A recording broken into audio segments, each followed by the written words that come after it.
वो ये है कि जो श्रम कर रहा है, जो मेहनत कर रहा है, उसी को मुनाफा मिले, किसी सेठ को न मिले। अब आप भारत टैक्सी का विचार क्यों आया? ये जो आपने कहा ढेर सारी कंप्लेंट्स आती थी, 30% कट जाता था, कोई सर्टेनिटी नहीं थी, कोई सुरक्षा नहीं थी, ब्ला ब्ला ब्ला, जितनी भी कंप्लेंट्स हैं वो, इसका निवारण क्या? वो जो कंपनियां हैं, वो कंपनियां चलाने का उद्देश्य मालिक को धनी बनाना है। मेरी बात सच है या नहीं है?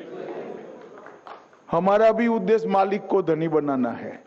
फर्क इतना है कि मालिक आप हो।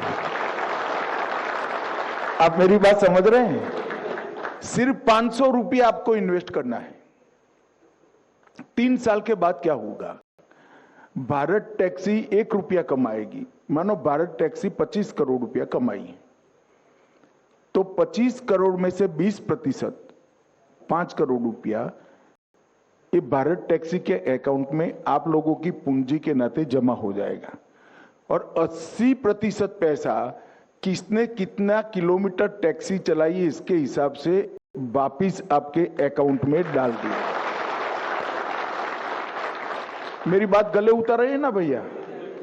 तो अभी तो आपको जो निश्चित किराया मिलना ही मिलना है, मगर आप तो मालिक हो भाई, तो मुनाफे में भी आपका हिस्सा होना चाहिए या नहीं होना चाहिए? तो ये हिस्सा आने वाला, मगर पहले 3 साल तक थोड़ा धैर्य रखना पड़ेगा। जैसे एक बच्चा होता है, हम प्यार से लालन पालन करते हैं, करते करते बच्चा 30-40 साल का होता है, हम वृद्ध होते हैं, हमने इसका लालन पालन किया, बाद में वो हमारा लालन पालन करता है। तो पहले 3 साल आपको धैर्य रखना पड़ेगा, इसलिए क्योंकि ये एडवर्टाइज करना, इसको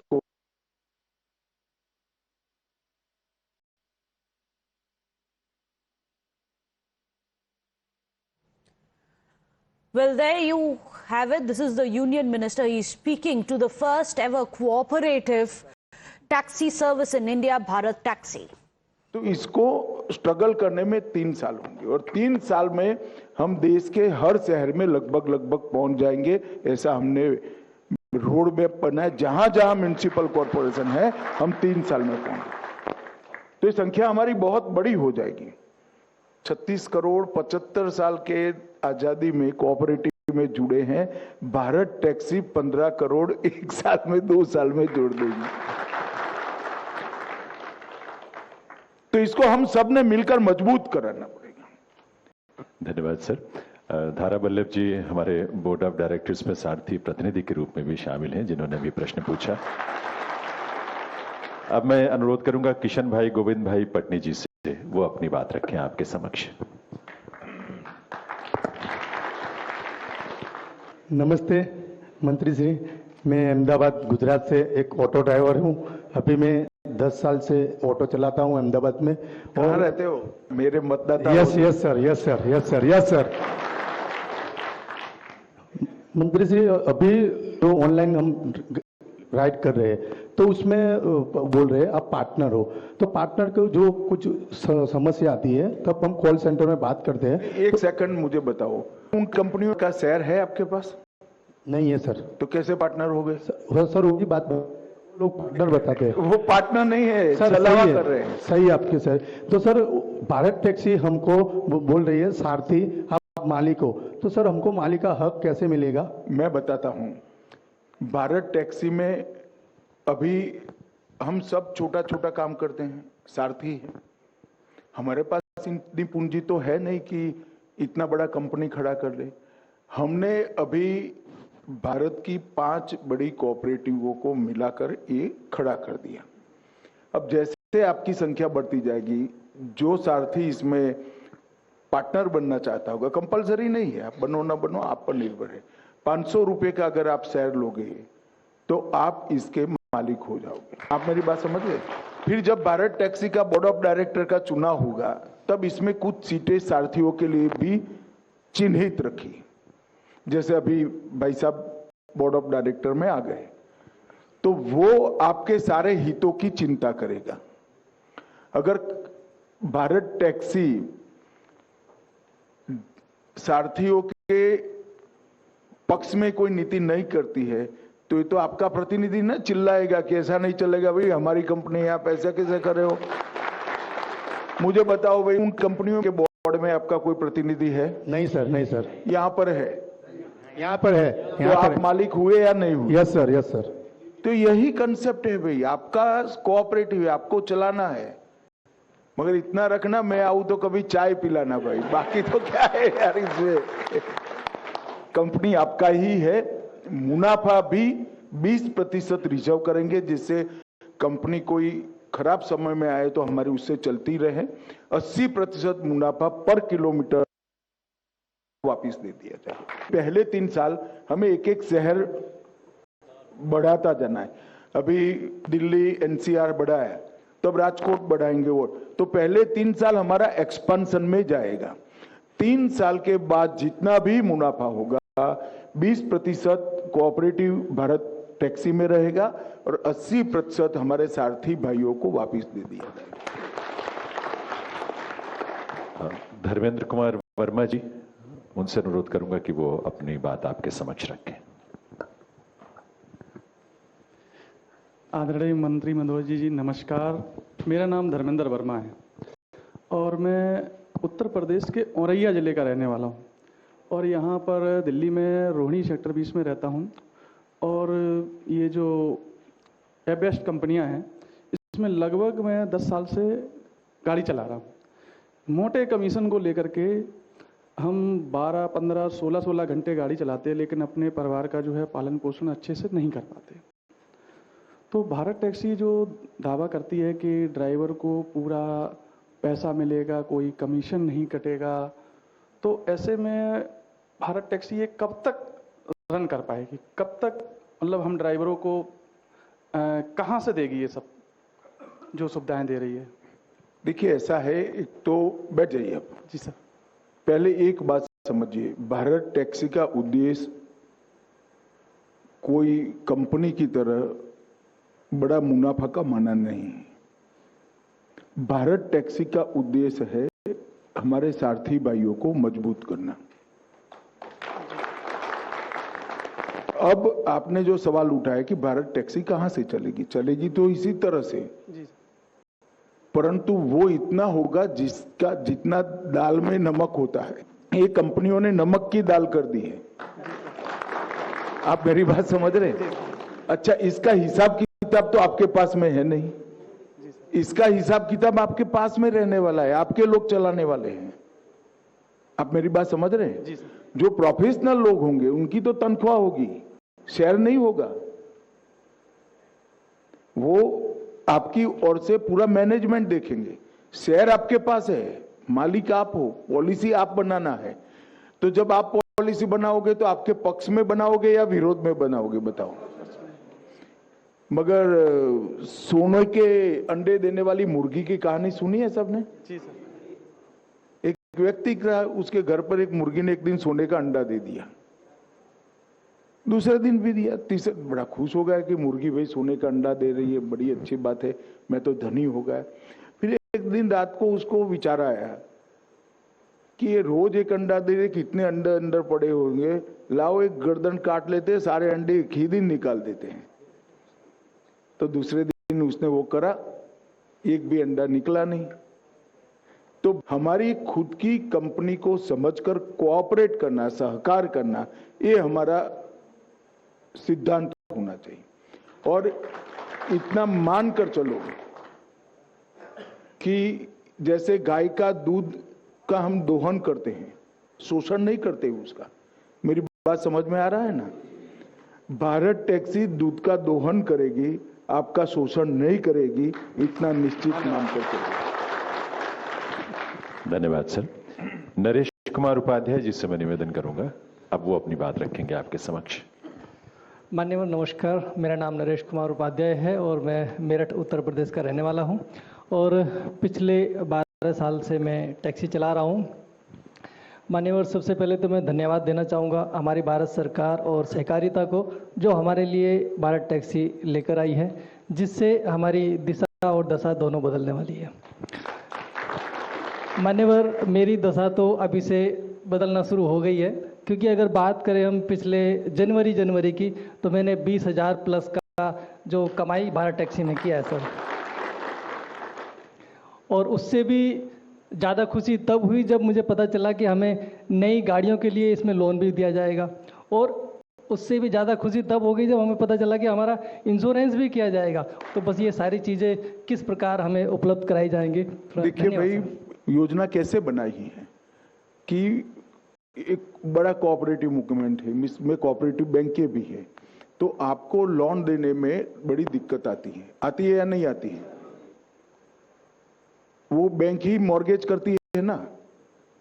यहां भारत टैक्सी आपकी टैक्सी को मॉर्गेज कर लेगी और भारत टैक्सी आपको कोऑपरेटिव बैंक के माध्यम से लोन दिला देगी। आपका इंश्योरेंस इफ्को टोक्यो का, वो भी भारत टैक्सी ही एजेंट बनाकर आपका इंश्योरेंस ले लेगी, जिसमें मिनिमम प्रीमियम होगा। इस प्रकार के कई प्रावधान हम इसके साथ जोड़ने वाले हैं। शुरुआती कुछ समय आपको धैर्य जरूर रखना पड़ेगा, क्योंकि व्यवस्था बनती है तो बनते बनते समय होते। जैसे एक नया घर लोगे तो शुरुआत में बाथरूम में थोड़ा प्लम्बिंग का प्रॉब्लम होगा, कहीं कलर उखड़ा हुआ होगा, कहीं दरवाजा ढंग से बंद नहीं होता होगा, मगर 1 महीना होते होते आप सब रिपेयर करा दोगे, अरे सुचारू रूप से घर में रहना शुरू हो जाता है। इस तरह से टीथिंग प्रॉब्लम, जो शुरुआती दिक्कतें होती हैं, वो शुरुआती दिक्कतों को अपनी कंपनी है ऐसा समझकर थोड़ा बड़ा हृदय कर रख कर चलना, तब जाकर ये निश्चित सफल होगा। आपको जरा भी शंका रखने की जरूरत नहीं। धन्यवाद सर। वनराज गढ़वी जी से मैं अनुरोध करूंगा, वो अब अपनी बात महोदय के समक्ष रखेंगे। नमस्ते सर, मेरा नाम वनराज गढ़वी है। मैं अहमदाबाद गुजरात से एक टैक्सी ड्राइवर हूँ। मैं पिछले 8 साल से अहमदाबाद में टैक्सी चलाता हूँ और कई बड़ी बड़ी कंपनियों में हमने काम किया है। वो बड़ी बड़ी कंपनियाँ, हम जब सुबह से घर से निकलते हैं, अच्छी सोच लेके निकलते हैं कि घर से निकलकर हम जाए, अच्छा मुनाफा कमाएंगे, घर अच्छा पैसा लेके आएंगे और परिवार का गुजरान करेंगे। लेकिन जब हम पूरा दिन काम करते हैं तो इतना भारी कमीशन और इतना टैक्स, मतलब ऐसे चार्ज लगाते हैं, हिडन चार्ज लगाते हैं। आज तक हमें समझ में नहीं आता किस प्रकार से कौन से चार्ज लगाए जाते हैं। कभी चार्ज बढ़ भी जाता है, कभी कम भी हो जाता है, कभी किराया बढ़ जाता है, कभी कम हो जाता है। जब हम थक के घर जाते हैं शाम को, तब मालूम पड़ता है कुछ नहीं बचा है, हमने तो खाली मेहनत ही की और कुछ बचा नहीं। ना हमारा परिवार का भविष्य होता है, ना किसी का और कुछ होता है। तो हम ये जानना चाहते हैं आपके माध्यम से सर, कि भारत टैक्सी हमारे भविष्य के लिए, हमारे परिवार के लिए और क्या क्या सुविधा देगी। पहली बात, भारत टैक्सी में हिडन कुछ नहीं होगा। एक बात समझिए, जो होगा वो नोटिफिकेशन आपके मोबाइल पर आ जाएगा, तभी होगा, और 1 सप्ताह पहले नोटिफिकेशन आएगा। आप मेरी बात ढंग से समझ रहे हैं? जो करेंगे 1 सप्ताह पहले नोटिफिकेशन भेजकर करेंगे। आपकी मिनिमम वायबिलिटी पर किलोमीटर क्या होगी, वो बेसलाइन बनाकर जो होगा उसके ऊपर होगा। मतलब आप 1 किलोमीटर का आपका रेट 2 रुपया है, मैं काल्पनिक रूप से 2 रुपया कह रहा हूं, तो जो होगा वो 2 रुपया प्लस मुनाफा उसके ऊपर ही होगा, इसके नीचे कभी नहीं होगा। आप मेरी बात समझ रहे हैं? तो भारत टैक्सी काउंट करेगी कि ऑटो का मूल्य कितना, पेट्रोल कितना जलेगा और मिनिमम कितना कमाना चाहिए, ये सब मिलाकर एक बेस रेट होगा। इससे नीचे हम नहीं जाएंगे। हमारा लक्ष्य मुनाफा कमाना नहीं है। हमारा सारथी, हमारी कोऑपरेटिव का मालिक है, वो अपना घर अच्छे से चला पाए, वो है। तो सारी कंपनियों में क्यों तकलीफ आती है? उन्होंने बेस रेट ही तय नहीं किया है। ये सहकार टैक्सी का एक बार मैंने राज्यसभा में भाषण किया, तो ये तीनों लोग मुझे बारी बारी मिलने आए थे कि मत करिए, नुकसानी का धंधा है वो। फिर मैंने वैसे ही जानकारी के लिए पूछा कि भाई आपने आपके ड्राइवरों के लिए कोई मिनिमम बेस रेट बनाया है कि नहीं? बेस रेट नहीं है, वो तो उसको अच्छा लगेगा तो आएगा, नहीं अच्छा लगेगा तो वो नुकसान करेगा तो it is up to him, मतलब वो उसको देखना है। हम ऐसा नहीं करेंगे। जो बिजनेस करेंगे, आपका मिनिमम मुनाफा होना चाहिए, इतना हो, और फिर जो ज्यादा मुनाफा होगा वो भी अंततोगत्वा तो घूमकर आपके पास में ही वापिस आना है। धन्यवाद सर। सारथी बहन नीलम है यहाँ पर, वो अपनी बात अब आपके सामने रखेंगी। नमस्कार मंत्री महोदय जी, सभी साथियों को भी नमस्कार। मैं नीलम शर्मा, मैं बिहार से बिलोंग करती हूँ। मैं दिल्ली शहर में आई और कुछ समय बाद ही मेरे पति को कैंसर पीड़ित हो गए। वो उससे 4 साल जूझते हुए उनकी देहांत हो गई। इसके बाद मैं सिंगल ड्राइवर मदर होने के बाद मैंने ड्राइविंग सीख के अपने बच्चों को पालन पोषण किया। 8 साल से मैं दिल्ली NCR में कैब ड्राइवर हूँ और 8 साल से कैब चलाते चलाते कि कंपनी हम उसके साथ 8 साल हमने दिए और बिना वार्निंग दिए, बिना कहे सुने, और उन्होंने ब्लॉक कर दी आईडी। मैं बहुत परेशान हो गई, बहुत रोई पीटी भी, कुछ नहीं आया, कुछ किसी ने नहीं खोला, सपोर्ट नहीं किया किसी ने। और इसके बाद मैंने देखा चंद दिनों बाद ही लॉन्च होने वाला था भारत टैक्सी, तो मैंने भी डाउनलोड कर ली और सोचा जो हमारी एक नई रोशनी की किरण लेके आई है भारत टैक्सी, तो ऐसे ही हमने डाउनलोड कर ली और उसमें लिखा ही आ रहा था जो 1 जनवरी से स्टार्ट होगी। तो 31 दिसंबर को ही मुझे फर्स्ट राइड मिल गई। मैं कहीं और जाना था और मैं यहाँ जब राइड बजी तो मैं बहुत उत्साह होकर मैं राइड उठा ली और राइड उठा के पहली राइड मैंने अपनी साड़ी में ही कंप्लीट कर ली। और राइडर देख के भी हमसे कह रहे, ओह फीमेल ड्राइवर। मैं कहा जी सर। फिर सर मैं यही चाहती हूँ आपसे यही निवेदन है, जो हम जैसे कि हम कहीं भी जाते हैं राइड लेने के लिए, अगर हम कहीं फंसे हुए हैं राइड के लिए तो Heartening stories there coming in. This is India's first ever cooperative cab services where the Sarthi themselves are going to be the owners. No more privatization, no more profits going only to the owners of private aggregates. This time it is for the drivers and by the drivers. This is the exclusive interaction that you can see of Union Home Minister Amit Shah with those who are today going to be part of the story of Bharat Taxi. With that, a short break. Stay tuned.